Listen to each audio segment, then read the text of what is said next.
A report last week from the government's Social Mobility Commission concluded that there are now 600,000 more children living in relative poverty than in 2012. The report went on to say child poverty rates are projected to increase to 5.2 million by 2022.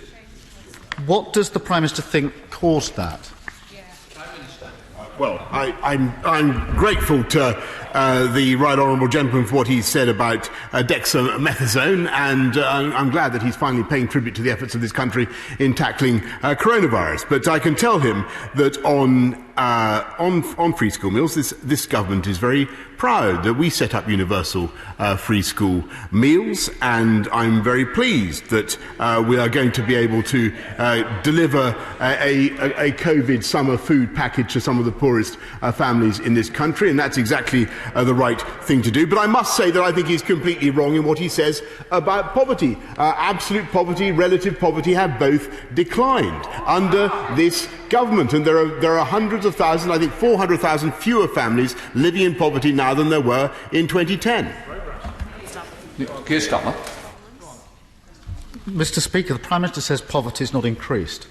I've just read a direct quote from a government report, from a government commission produced last week, which says it's gone up by 600,000. The Social Mobility Commission has a clear answer to my question. This anticipated rise in child poverty is not driven by forces beyond our control. I gave the Prime Minister the number, 600,000. He didn't reply. The report goes on to say, and this is a real cause for concern, and the Prime Minister's chuntering, he might want to listen. Real cause for concern, because the Commission goes on, I'm sure the Prime Minister's read the report, that it's even... They are really concerned that these projections were made, 5.2 million, before the impact of COVID-19. And they go on to say, which we expect to push more families into poverty. This is a serious issue. I'm sure the Prime Minister would agree that an even higher child poverty rate would be an intolerable outcome from this pandemic. So what's he going to do to prevent it?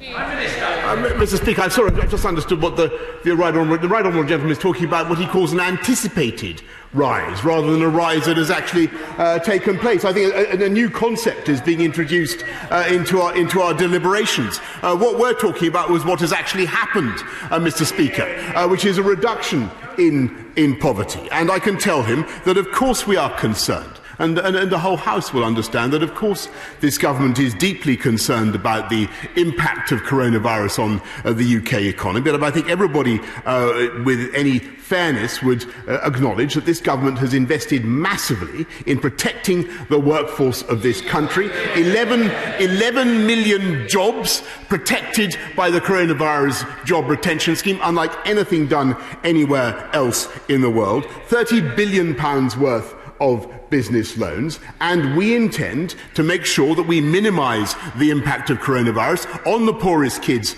in this country. And one of the best ways in which we could do that, by the way, Mr. Speaker, would be to encourage all kids who can go back to school to go back to school now, because their schools are safe. Last week I asked him whether he would say publicly that schools were safe to go back to. He hummed and he hawed. Now's his time to say it clearly. Schools are safe to go back to. Mr. Speaker, your witness.